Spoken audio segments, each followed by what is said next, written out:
Hi guys, this is Pratishtha, your IELTS trainer. Thanks for joining in today. I hope you enjoyed the last lesson where you learned about how to pronounce stuff, right?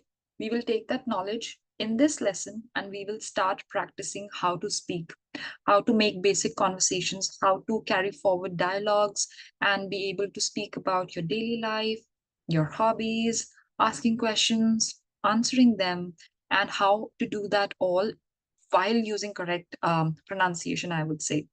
So, with all that being said, let us go forward and I'm going to share my screen and we will take a look at how we can create general conversational topics, dialogues related to it, and be able to speak it then. So, our today's goal is basically engaging in basic conversation topics, practicing everyday dialogues, and building confidence in speaking English. Now, why practice conversations, right? Why do you think there's a need to practice conversation? Simply, it improves speaking fluency and it helps to build confidence, right? It helps in learning how to express thoughts and ideas clearly. This is the key word. You need to be clear. It enhances listening skills by understanding different types of accents and speeds, right? So, what are different accents? What is the different speed, etc. It helps to build vocabulary by using new words in context, right? So, how to use new words in the context. One word can mean a lot of things in different contexts, right? So, that is the whole basis. Now, common topics for conversation. We have introductions, we have daily activities, and hobbies and interests. So, just general introductions. In general introduction, you can say, um, you can talk about your name, your country, your age, when is your birthday, how many members are there in your family, etc. Then we have daily activities. So, where you would be talking about discussing everyday routines, like what do you do in the morning, how was your day, um, how is your daily routine like, what do you do throughout the day, what do you do in the afternoon, what do you do in the evening, what do you do on the weekends. And then you talk about hobbies and interests, right? So, what do you enjoy doing in your free time? Right. So, for example, I love reading books. I like to watch movies. I like to go and play sports. I like to spend time with my family. So, things like that. So, these topics are really great as a starting point for, conversing with anyone, I would say, or just as an icebreaker. It's really good. Now, what you can do is if you are in a classroom setting, you can go ahead, you can pair up with your partners and you can try and create a conversation. Your conversation could revolve around basic introduction, daily activities, and hobbies and interests, or even all three of them for longer conversations. So you can practice by introducing yourself in front of someone, or maybe your classmates if you have some, and this would give you a really good kickstart. Focus on being clear on your pronunciations, how to use different vowel sounds, how to use different consonant sounds perfectly. So, when you talk about daily routines, you can use these prompts. In the morning, I usually, because you every day, almost every day, do that. After school or work, I like to. So, something that you like. Before going to bed, I always do this and that. Listen to your partner's routine and also ask follow-up questions. For example, your partner says after school or work, I really like to take some time off and study. So you can ask them, what do you like to study? Is there any particular subject that you like, etc. Practice using new vocabulary related to everyday activities. Then we have discussing hobbies and interests. Talk about your hobbies with a partner and use these questions as guide. What do you like to do in your free time? What do you like to do in your spare time? Anything. How often do you play sports? How often do you read books? How often do you go for movies? How often do you go to the mall, etc. And then when they have given you the answer, you can say that why do you enjoy reading book? Why do you like playing sport? Who is your favorite player? Which is your favorite book? So on and so forth. Share details about your favorite hobby and ask partner about theirs. Practice keeping the conversation flowing with follow-up questions. Again, you can create follow-up questions. For example, he said that I really like going to the movies because I like fiction, right? I like to see what is happening in the fictional world. So you tell them that, okay, you have watched this movie. Have you read a book about it? Something like that. And then that generates a conversation. So now we have a dialogue about general introduction. So person one says, hi, my name is Sarah. What's your name? Person B says, nice to meet you, Sarah. I'm David. Person A says, nice to meet you too, David. Where are you from? I'm from Toronto. How about you? I'm from Montreal. I just moved here last month. Oh, that's cool. How do you like it here so far? It's great. I'm still getting used to the city, but I love it. This is how you are going from general stuff to more follow-up situations, and then the whole conversation is flowing. Then a dialogue related to daily routine could be, what does your typical day look like? Person B says, I usually wake up around 7 a.m., have breakfast, and head to work by 9 a.m. What about you?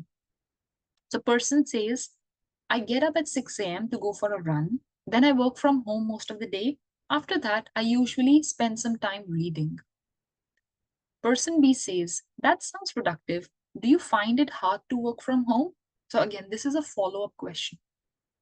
It's not too bad. I just have to stay disciplined and stick to my schedule. Again, hobbies and interests. First question is pretty basic. What do you like to do in your free time? I love playing the guitar and painting. How about you? That's awesome. I enjoy reading and hiking in nature. Do you play any specific style on the guitar? Because he was talking about guitar. I could have put a question on painting if I had. These are follow-up questions. Mostly acoustic, but I'm starting to learn some electric guitar songs as well.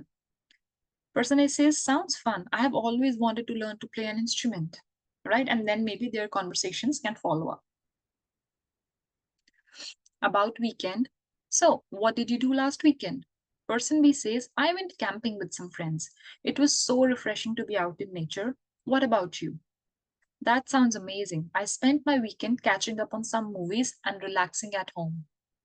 Nice. I love watching movies too. Did you see anything interesting? It's a follow up again. It's a follow up question. Yeah, I watched a couple of new releases. Have you seen the latest action movie? It's pretty intense. Again, it's like following up. You can also talk about some sports. Are you into any sports? Yeah, I'm a huge soccer fan. I play with the local team on weekends. Do you play any sport? Person A says, I'm not much of a player, but I love watching basketball. I follow the NBA closely. That's cool. Maybe we can catch a game together sometime. Sounds like a plan. Do you watch soccer matches as well? Person B says, definitely. I never miss a big game. So again, you can create more follow-up questions like that just to have that longer conversation going on.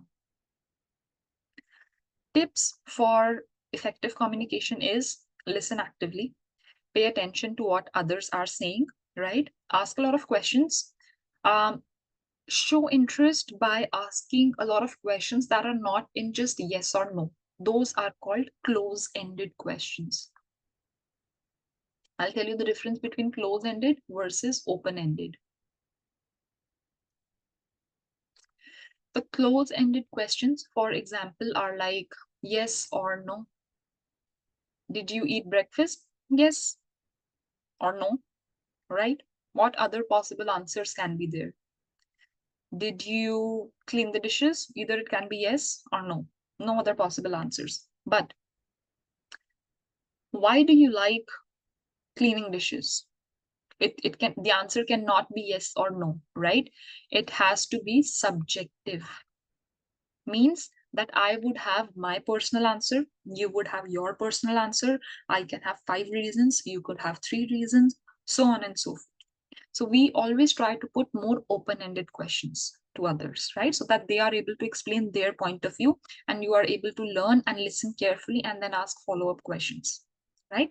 Because when we put close-ended questions, it's either yes or no, and then the conversation dies down. Stay on topic, keep the conversation focus and relevant. So always stay on the topic, right? Until and unless someone else says that, someone else just starts talking about something else. But then that does not really, make sense. You need to stay or at least stick to the topic. What you can do is play, like have some role plays actively. You can create scenarios in your mind. You can probably do that and practice that with your parents, family members, brother, sister, cousins, anyone, right? So you can play a conversation which revolves around probably meeting someone at a new party. So you can create a situation related to that. Asking for directions. You can ask someone for directions. You can make plan for the weekends. You need to focus on full sentences and clear pronunciations because that is really important. Your pronunciation will drive the whole outlook of the conversation. After each role play, discuss what went well and areas of improvement, right? So you judge the other person will judge you, not in a bad way, in a productive way, so that you are able to improve, right? And then note down the points where the other person is wrong and probably discuss at the end. So let us review what we did today. We learned the importance of conversational practice, like why it is important, common topics, right? So it can be introduction, directions, hobbies, daily routines, stuff like that. We also came across some particular conversational examples, right? Where I gave you some dialogues. In the same way, you have to practice it with your friends or family members. In fact, your homework would be about that. Create 3 or 4 random scenarios in your mind and just start talking to your like to your friends or family members, whoever, right? And if it is your friend is not trying to improve, just ask him to, note down where you went wrong, how you can improve. Always ask for feedback, right? Listen to conversations online as well. Listen to a lot of stuff. Try putting up questions and just take language in a very interactive way. And that was pretty much about it. I hope you'll be able to practice enough to be able to grasp all that has been said and been done today. The main focus should be practicing as much as you can because language is all about practicing. So I wish you all the best and I hope you're able to create some scenarios